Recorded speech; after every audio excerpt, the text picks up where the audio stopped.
ओम श्री परमात्मने नमः। त्वमेव माता च पिता त्वमेव बन्धुश्च सखा त्वमेव विद्या द्रविणं त्वमेव सर्वं मम देव देव। आज भगवद गीतार आम प्रथम अध्याय पढ़ा। ओम श्री परमात्मा नम श्रीमद् भगवद गीता अथ प्रथम अध्याय। अर्जुन उवाच अर्जुन विषाद जोग। धृतराष्ट्र उवाच धर्मक्षेत्रे कुरुक्षेत्रे समवेता जुजुश्चव मम कहा पांडवश्चैव विक्रमूर्वत संजय। संजय को कौन कहते? हे संजय, धर्मभूमि कुरुक्षेत्र रे युद्ध करने इच्छा एकत्रित होता मोर और पांडुकर पुत्र माने कौन कले? संजय कौन कहले? तापर आते संस्कृत पढ़ी हिंदी में ओडिया में बुझे दूसरी।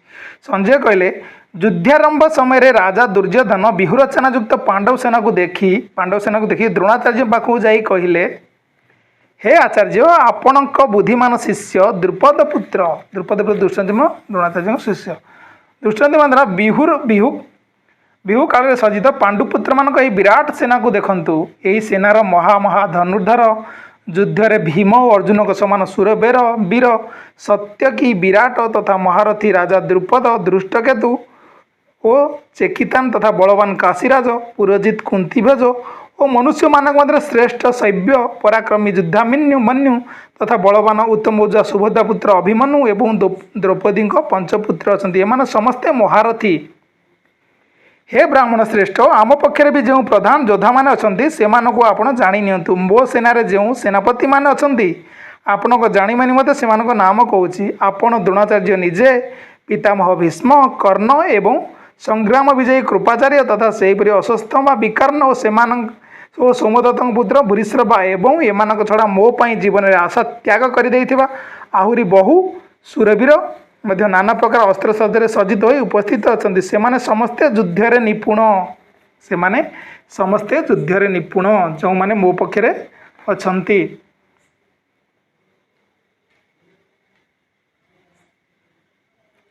भीष्म द्वारा रक्षित आंब मान सेना अपरिमित अर्थात सबु दृष्टि अजय और भीम द्वारा रक्षित एमानकर यही सेना परिमित अर्थात यहाँ जय करने अति सहज।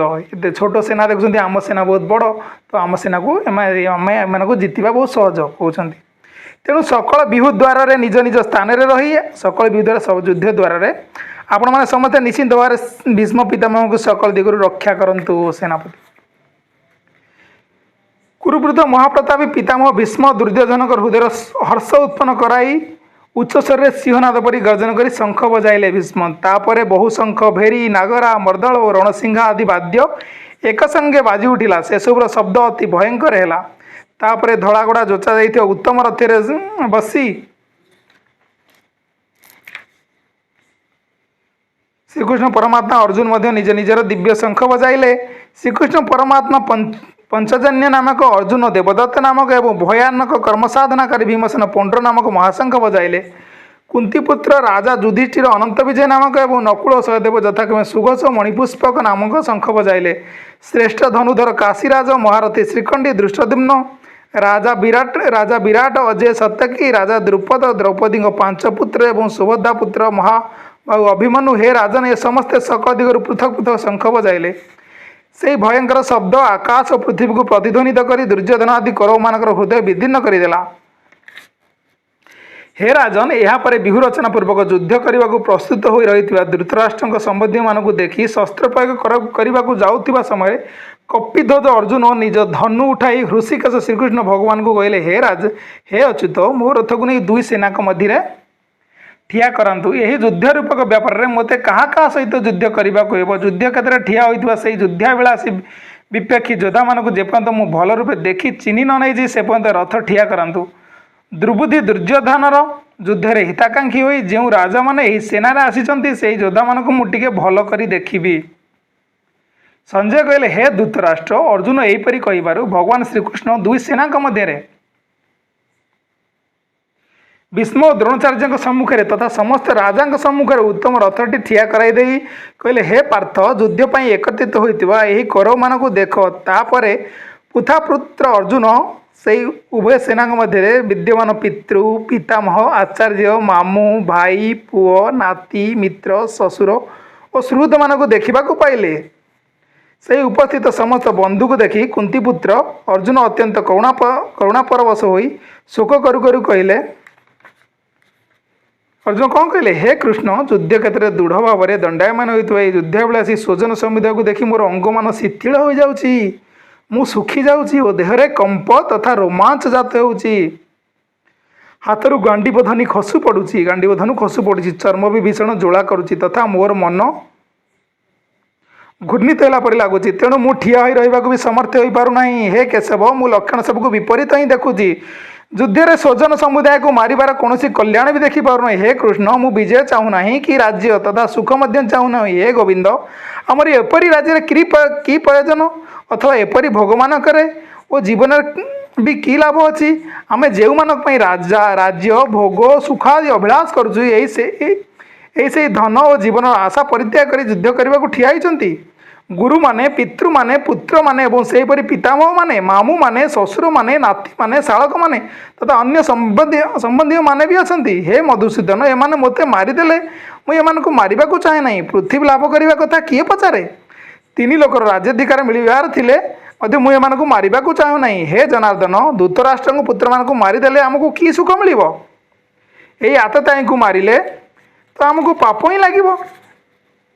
ତେଣୁ ହେ ମାଧବ, ନିଜର ବାନ୍ଧବ ଦୁର୍ଯ୍ୟୋଧନ ଆଦିଙ୍କୁ ମାରିବା ଅପେକ୍ଷା ଆମ ପକ୍ଷରେ ଉଚିତ ହେବ ନାହିଁ। କାରଣ ନିଜ କୁଟୁମ୍ବ ଲୋକଙ୍କୁ ମାରି ଆମେ କିପରି ସୁଖୀ ହୋଇପାରିବୁ? ଯଦ୍ୟପି ଲୋଭବଶତଃ ଭ୍ରଷ୍ଟଚିତ ହୋଇଯାଇଥିବା ଏହି ଲୋକ କୁଳକ୍ଷୟ ଜନିତ ଦୋଷ, ମିତ୍ରଦାହ ଜନିତ ପାପ ଜାଣିପାରୁନାହାନ୍ତି, ତଥାପି ହେ ଜନାର୍ଦ୍ଦନ, କୁଳନାଶରୁ ଉତ୍ପନ୍ନ ଦୋଷକୁ ଜାଣିପାରୁଥିବା ଆମ୍ଭେମାନେ ଏପରି ପାପରୁ ଦୂରେଇ ଯିବାକୁ ବିଚାର ନ କରିବୁ କାହିଁକି? କୁଳନାଶ ହେଲେ ସନାତନ କୁଳଧର୍ମ ନଷ୍ଟ ହୋଇଯାଏ। ଧର୍ମ ନଷ୍ଟ ହୋଇଗଲେ ସମୁଦାୟ କୁଳକୁ ପାପ ମଧ୍ୟ ବିଶେଷ ଭାବରେ ବ୍ୟାପିଯାଏ। ହେ କୃଷ୍ଣ, ପାପ ଅଧିକ ବଢ଼ିଗଲେ କୁଳ ସ୍ତ୍ରୀମାନେ ଅତ୍ୟନ୍ତ ଦୂଷିତ ହୋଇଯାଆନ୍ତି। ହେ ବାର୍ଷ୍ଣେୟ, ସ୍ତ୍ରୀମାନେ ଦୂଷିତ ହୋଇଗଲେ ବର୍ଣ୍ଣସଂକର ଉତ୍ପନ୍ନ ହୁଅନ୍ତି।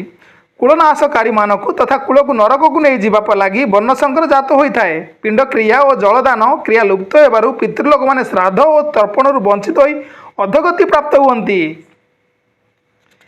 ଏହି ବର୍ଣ୍ଣସଂକର କାରକ ଦୋଷମାନଙ୍କ ଦ୍ୱାରା କୁଳଘାତମାନଙ୍କର ସନାତନ କୁଳଧର୍ମ ଓ ଜାତିଧର୍ମ ନଷ୍ଟ ହୋଇଯାଏ। ହେ ଜନାର୍ଦ୍ଦନ, ଯେଉଁମାନଙ୍କର କୁଳଧର୍ମ ନଷ୍ଟ ହୋଇଯାଇଛି ସେମାନଙ୍କ ଅନିଶ୍ଚିତ କାଳ ପର୍ଯ୍ୟନ୍ତ ନରକବାସ ହୁଏ ବୋଲି ଆମେ ଶୁଣି ଆସିଛୁ। ହାୟ, କି ଦୁଃଖର କଥା! ଆମ୍ଭେମାନେ ବୁଦ୍ଧିମାନ ହୋଇ ମଧ୍ୟ ମହାପାପ କରିବାକୁ ପ୍ରସ୍ତୁତ ହୋଇଯାଉଛୁ। ରାଜ୍ୟ ଓ ସୁଖ ପ୍ରାପ୍ତି ଲୋଭରେ ଆମେ ନିଜର ଆତ୍ମୀୟ ସ୍ୱଜନମାନଙ୍କୁ ମାରିଦେବାକୁ ଉଦ୍ୟତ ହୋଇଯାଉଛୁ। ଯଦି ମୋର ନିଶାସ୍ତ୍ର ଓ ପ୍ରତିକାର ରହିତ ଲୋକଙ୍କୁ ଧୃତରାଷ୍ଟ୍ରଙ୍କ ଶାସ୍ତ୍ରଧାରୀ ପୁତ୍ରମାନେ ଯୁଦ୍ଧରେ ମାରିଦିଅନ୍ତି, ତେବେ ବି ତାହା ମୋ ପାଖରେ ଅଧିକ ମଙ୍ଗଳମୟ ହେବ। ସଞ୍ଜୟ ୱାଚ୍ କ'ଣ କହିଲେ? ରଣଭୂମିରେ ଶୋକର ଉଦ୍ବିଗ୍ନ ମନ ଅର୍ଜୁନ ଏହିପରି କହି ବାଣ ସହିତ ଧନୁ ତ୍ୟାଗ କରିଦେଇ ରଥର ପଛପଟେ ଯାଇ ବସି ପଡ଼ିଲେ ଦୁଃଖରେ। ଅର୍ଜୁନ କ'ଣ କଲେ? ଦେଖିବେ ବିସ୍ମିତ ହୋଇଗଲେ। ସେ ତ ଯୁଦ୍ଧ ପାଇଁ ରାଜି ହୋଇଯାଇଥିଲେ, କିନ୍ତୁ ଏ ଦୃଶ୍ୟ ଦେଖିଲା ପରେ ସମସ୍ତଙ୍କୁ ସେ ବିସ୍ମିତ ହୋଇଥିଲା। ପ୍ରଥମ ଅଧ୍ୟାୟ ଅର୍ଜୁନ ବିଷାଦ କରୁଛି। ପ୍ରଥମ ଅଧ୍ୟାୟ ଶେଷ। ଓମ୍ ତତ୍ଶ୍ରୀ ଶ୍ରୀମଦ୍ ଭଗବତ୍ ଗୀତା ପୁନଃ ବ୍ରହ୍ମବିଦ୍ୟାୟାଂ ଯୋଗ ଶାସ୍ତ୍ରୀ ସୁଗୁଣାଚ ଅର୍ଜୁନ ବିଷାଦ ଯୋଗ ନାମ ପ୍ରଥମ ଅଧ୍ୟାୟ। ନମସ୍କାର।